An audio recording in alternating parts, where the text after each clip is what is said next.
Shalom, selamat pagi jemaat Tuhan yang ada di Morning Call. Saya percaya bahwa kasih Tuhan selalu melimpah bagi setiap saudara dan Tuhan tidak pernah meninggalkan setiap kita. Dan pada hari ini kita akan memulai, sebelum kita memulai kita akan berdoa terlebih dahulu. Tuhan Yesus, terima kasih untuk kasih-Mu, berkat-Mu bagi setiap kami. Buat kami selalu kuat di hadapan setiap keadaan kami Tuhan. Kami percaya biarlah Tuhan selalu ada dalam kehidupan kami. Membuat setiap jemaat Tuhan yang ada di pagi ini selalu kuat menghadapi setiap ujian, masalah dalam kehidupannya Tuhan. Kami percaya dengan mencari Engkau, kami akan selalu mendapatkan pencerahan dan kekuatan yang daripada Tuhan. Kami mengucap syukur, kami berdoa hanya di dalam nama Tuhan Yesus. Haleluya, amin. Nah saudara-saudara, pada pagi ini saya ingin bagikan satu hal yang penting.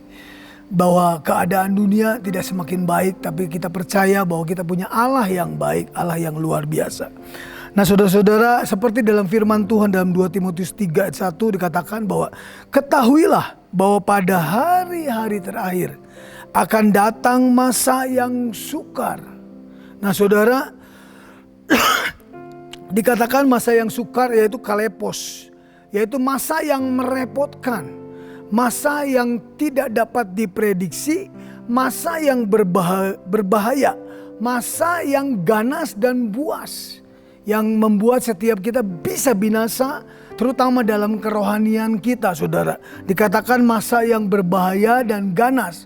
Berbicara berbahaya membuat setiap kita bisa jatuh dalam dosa, bisa meninggalkan Tuhan. Makanya dikatakan bahwa masa yang ganas, masa yang buah yang membuat setiap kita tidak lagi berjalan dalam tuntunan Tuhan. Nah pada pagi ini saya ingin membagikan satu hal yang penting saudara. Bahwa walaupun dalam keadaan tidak menentu, keadaan yang sukar, saya rindu setiap saudara tetap kuat di dalam Tuhan. Karena saudara dalam Daniel 12 ayat 1 pun dikatakan dengan jelas bahwa pada waktu itu juga akan muncul Mikael, pemimpin besar itu, yang akan mendampingi anak-anak bangsamu. Dan akan ada suatu waktu kesesakan yang besar seperti yang belum pernah terjadi sejak ada bangsa-bangsa sampai pada waktu itu. Tetapi pada waktu itu bangsamu, bangsa Tuhan akan terluput, yakni barang siapa yang didapati namanya tertulis di dalam kitab itu. Jadi akan ada masa kesesakan dikatakan dalam kitab Daniel pun. Dinubuatkan masa yang tidak bisa diprediksi. Masa yang membuat kita sesak. Masa yang membuat sesuatu hal yang membuat kita bisa, tadi dikatakan bahwa ganas dan buas yang membuat kita bisa binasa dalam kerohanian kita. Tetapi dikatakan pada waktu itu bangsamu atau orang yang mencintai Tuhan, yang namanya tertulis dalam kitab itu, mereka akan terluput karena mereka akan disertai oleh Mikael saudara. Nah ini dikatakan bahwa kesesakan yaitu dikatakan dalam arti bahasa yang lain dikatakan bahwa kesusahan yang besar, kesengsaraan, masa yang sulit diprediksi. Nah saudara, ada beberapa hal yang perlu kita mulai sikapi bahwa masa ini gak bisa kita lewati, gak bisa kita halau, kita buang begitu saja. Tetapi kita harus hadapi bersama Tuhan. Jadi ada tadi poin dikatakan bahwa kita perlu nama kita tercatat dalam kitab kehidupan. Saudara, kalau kita lihat dalam Matius 24 ayat 6 sampai 8, ini tentang nubuatan juga tentang akhir zaman saudara, bahwa kamu akan mendengar deru perang atau kabar-kabar tentang perang. Namun berawas-awaslah jangan kamu gelisah. Ini satu poin. Masa ini masa kesesakan, masa yang sukar akan membuat setiap kita gelisah, membuat kita takut, membuat kita galau. Kita rasanya sulit menerawang ke depan. Tetapi dikatakan sebab, ayat selanjutnya dikatakan sebab semuanya itu harus terjadi katanya. Semuanya harus terjadi. Saudara, bahwa saudara jangan gelisah karena memang harus terjadi. Nah ini yang penting sikap kita bagaimana menghadapi masa ini. Masa yang membuat kamu gelisah, masa yang sukar, masa yang susah. Dikatakan bahwa inilah yang akan disebut bahwa permulaan penderitaan menjelang zaman baru. Sesuatu hal yang Tuhan ingatkan dari 3 pasal tadi dikatakan bahwa dalam 2 Timotius 3 masa yang sukar. Dalam Daniel 12 ayat 1 dikatakan bahwa masa kesesakan yang sulit diprediksi. Masa yang gak bisa membuat saudara tenang. Segala sesuatu yang belum pernah terjadi bisa terjadi. Tetapi dikatakan jangan gelisah. Karena semua itu harus terjadi. Nah, bagaimana supaya kita tidak gelisah, saudara? Dan dalam Daniel 12 ayat 3 dikatakan bahwa ada titik poin yang penting, dikatakan bahwa dan orang-orang bijaksana akan bercahaya seperti cahaya cakrawala, dan yang telah menuntun banyak orang kepada kebenaran seperti bintang-bintang tetap untuk selama-lamanya. Ternyata saudara, supaya kita tidak gelisah, kita bisa menghadapi masa akhir zaman ini, kita perlu tahu bahwa kita harus menjadi orang bijaksana, dikatakan. Orang bijaksana akan bercahaya, akan mengeluarkan perbedaan. Walaupun di tahun kegelapan, tetapi orang bijaksana akan mengalami cahaya, akan membuat orang diterangi oleh setiap kita, saudara. Dikatakan tadi bahwa orang yang tercatat dalam kitab kehidupan, yang kedua orang itu bijaksana. Orang bijaksana, orang yang berhikmat adalah orang yang takut akan Tuhan. Mereka, kita semua orang yang bijaksana, dikatakan akan menuntun banyak orang kepada kebenaran, kepada firman Tuhan. Makanya saudara, kita harus menjadi orang bijaksana. Ciri-cirinya, dia akan mengeluarkan cahaya dan akan menuntun kepada kebenaran firman Tuhan. Nah, bagaimana saudara pada saat masa yang sukar ini supaya kita menjadi bijaksana? Dikatakan dalam Amsal bahwa takut akan Tuhan adalah permulaan hikmat. Ternyata orang yang takut akan Tuhan ini akan seperti Daud, saudara. Pada saat keadaan membuat kita gelisah, terjepit, membuat kita takut, dikatakan dalam 1 Samuel 30 ayat 6 dikatakan, dan Daud sangat terjepit karena rakyat mengatakan hendak melempari dia dengan batu. Seluruh rakyat itu telah pedih hati, masing-masing karena anaknya laki-laki dan perempuan. Tetapi Daud menguatkan kepercayaannya kepada Tuhan Allahnya. Ternyata saudara, arti kata terjepit pada saat saudara sedang terjepit. Kalau saudara orang bijaksana dikatakan bahwa saudara akan menguatkan kepercayaan. Tambah sungguh-sungguh, tambah serius di dalam Tuhan, tambah takut akan Tuhan. Orang yang takut akan Tuhan akan menjauhi kejahatan, akan lebih mendekat kepada Tuhan dan mulai menguatkan kepercayaannya. Saudara, kalau kita lihat dikatakan bahwa terjepit itu artinya yausar. Keadaan susah, tidak menentu, ketakutan, terikat tekanan. Jadi saudara akan terus terikat dengan tekanan, terhimpit, rasanya gak bisa ada jalan keluar, dikepung masalah. Inilah orang yang terjepit, yang selalu membuat setiap kita rasanya gak bisa apa-apa. Tetapi dikatakan orang yang bijaksana, dia akan menguatkan kepercayaannya kepada Tuhan. Bagaimana cara menguatkan kepercayaan kepada Tuhan? Mendekat kepada Tuhan. Karena banyak orang saudara pada waktu dia mengalami ujian, masalah, malah menjauh dari Tuhan. Malah gak mau dekat sama Tuhan, malah gak mau beribadah. Aku mah gak mau beribadah karena lagi sakit. Sakitnya parah, harusnya mendekat sama Tuhan. Menguatkan kepercayaan, mendengarkan firman Tuhan. Membuat setiap kita tambah kuat dan mengalami terobosan dalam kerohanian. Ini saudara, yang pertama orang yang bijaksana untuk menghadapi kegelisahan, keadaan terjepit, saudara harus menguatkan kepercayaanmu dan menambahkan keseriusan dalam ibadahmu di dalam Tuhan. Yang kedua, saudara perlu intim dengan Tuhan. Bagaimana supaya saudara bisa menjadi bijaksana? Saudara kudu intim sama Tuhan. Dalam Mazmur 91 ayat 14 dikatakan sampai 16, sungguh hatinya melekat kepadaku, maka aku akan meluputkannya. Aku akan membentenginya sebab ia mengenal namaku. Ternyata orang yang intim bisa membuat saudara bisa bijaksana. Karena saudara tambah mengenal nama Tuhan. Tahu siapa Tuhannya.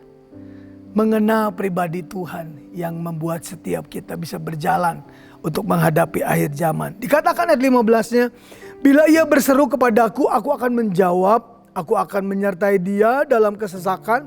Aku akan meluputkannya dan memuliakannya. Dengan panjang umurku kenyangkan dia. Dan akan kuperlihatkan kepadanya keselamatan daripadaku. Saudara, kita perlu melekat. Supaya kita bisa menghadapi keadaan terjepit. Keadaan masa yang sukar. Keadaan kesesakan. Keadaan yang tidak menentu. Saudara perlu intim dengan Tuhan, melekat. Orang yang melekat otomatis bisa mengenal siapa Tuhannya.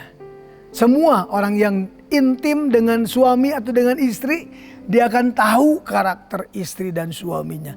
Sama dengan saudara. Kalau saudara intim dengan Tuhan, saudara akan mengenal. Makanya dalam ayat 14 dikatakan bahwa sungguh hatinya melekat kepadaku, maka aku akan meluputkannya.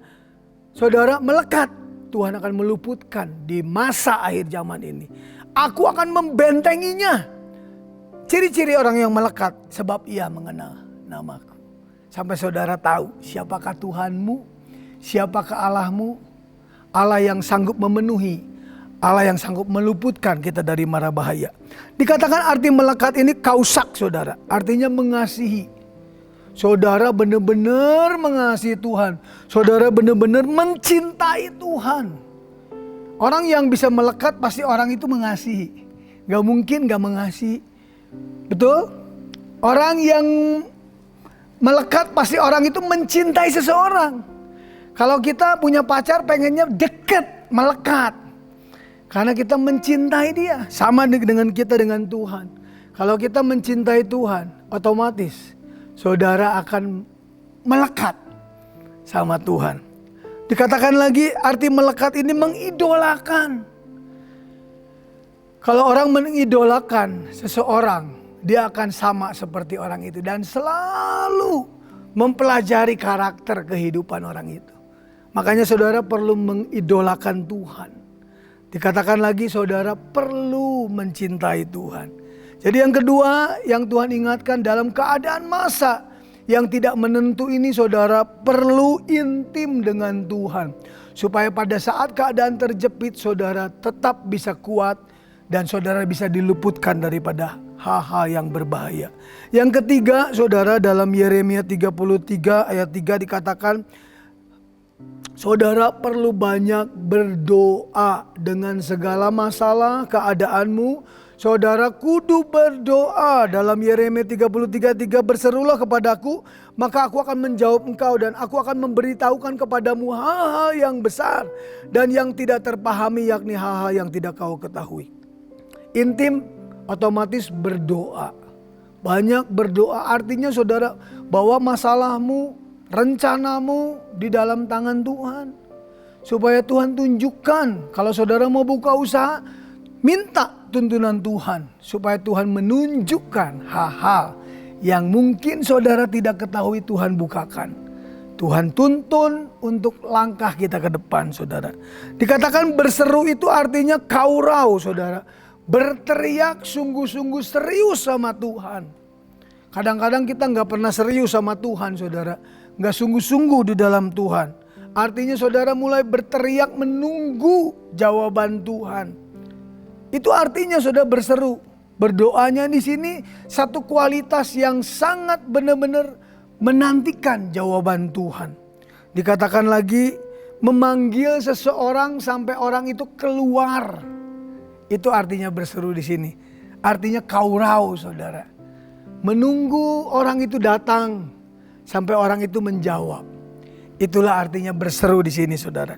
Maka kata Tuhan aku akan memberitahukan kepadamu hal-hal yang besar, hal yang tidak pernah kau pahami kata Tuhan. Tuhan akan tuntun. Kadang-kadang kita gak ngerti saudara apa yang harus kita lakukan ke depan. Tetapi kalau kita berjalan dalam tuntunan Tuhan, Tuhan akan membawa kita lebih naik dan tidak akan turun. Karena Tuhan yang menjadi andalan kehidupan kita. Nah saudara, ada satu firman Tuhan dalam Petrus, dikatakan bahwa sebentar. Nah 1 Petrus 4 ayat 7 dikatakan bahwa memang satu hal yang penting, dikatakan bahwa kesudahan segala sesuatu sudah dekat. Karena itu kuasailah dirimu dan jadilah tenang. Ingat, akhir zaman sudah dekat. Di masa akhir zaman ini sudah dekat. Makanya dikatakan kuasailah dirimu dan jadilah tenang. Tadi jangan gelisah. Kuasai dirimu dan jadilah tenang. Supaya apa? Kamu dapat berdoa, di sini katakan. Ternyata dalam masa akhir zaman kita perlu sekali menguasai diri, tenang dan dapat berdoa. Poinnya berdoa saudara. Banyak berdoa. Minta tuntunan Tuhan. Berseru kepada Tuhan. Serius berteriak kepada Tuhan. Artinya saudara, cuman satu-satunya pengharapan. Jawaban doa hanya Tuhan. Itulah saudara 3 hal yang Tuhan ingatkan kepada setiap kita.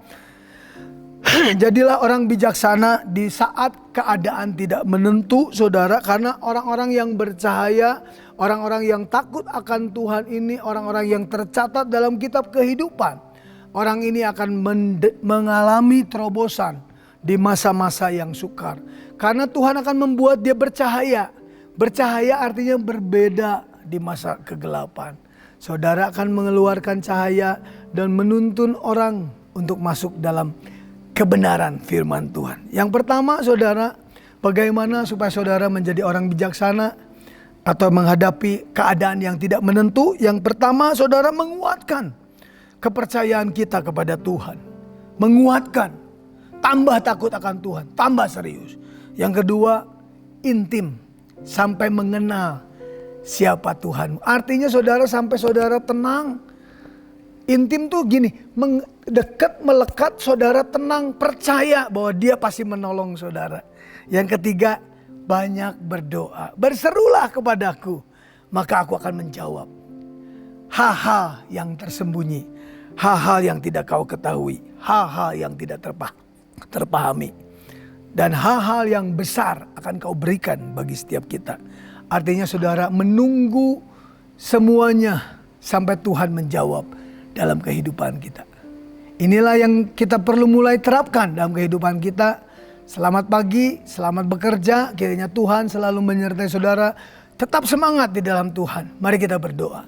Terima kasih Tuhan untuk kasih-Mu, tuntunanmu bagi setiap kami pada pagi ini. Kami mengucap syukur, kami percaya biarlah Roh Kudus bekerja atas setiap kami. Supaya kami berjalan kuat menghadapi keadaan masa yang tidak menentu ini. Membuat kami tetap kuat di dalam Tuhan. Terima kasih Bapa, kami mengucap syukur, kami berdoa dan kami siap bekerja, melakukan kegiatan hari ini dengan semangat karena Tuhan ada dalam kehidupan kami. Kami berdoa hanya di dalam nama Tuhan Yesus.